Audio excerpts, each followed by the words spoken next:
So, all eyes turn to London today as thousands of protesters arrive to form a human chain around Parliament, demanding the release of Wikileaks founder Julian Assange from Belmarsh prison as his health continues to deteriorate, and to protest against his deportation to the US. Assange is a journalist. It is the job of anyone worthy of that name to hold power to account and ensure any such actions being done in our names are publicly known, because that is in the national interest, in the interest of ordinary people, and in a world where client journalism prevails too much, where a text from a politician becomes the news via some talking head, turning journalism instead into stenography. Proper journalism, real investigative stuff, becomes all the rarer, so much so it now faces being criminalised. Of course, our politicians want this to happen. The Tories have presented him on a plate, and his extradition is almost certainly going to be a death sentence. But Labour are possibly even worse. Bridget Phillipson, who you might justifiably ask, who, given she's done nothing of any discernible notice, but is in fact the Shadow Education Secretary, decided to quote tweet a Jeremy Corbyn tweet from 2019 supporting Assange, because why not bash Corbyn while she's at it,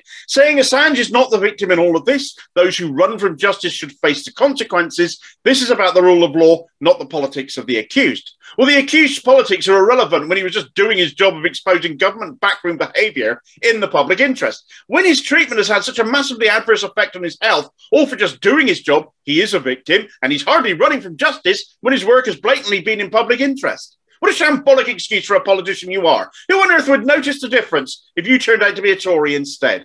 Her boss, Keir Starmer, when he was Director of Public Prosecutions, had long targeted Assange. When Sweden wanted to drop their extradition case for Assange, they were told, don't you dare get cold feet by the DPP, as they fought to deliver Assange to them and likely onto the US afterwards. Is that the rule of law? Doing dodgy deals to achieve an extradition? Isn't that exactly the sort of thing Assange exposed? From a man who wants to run this country at that.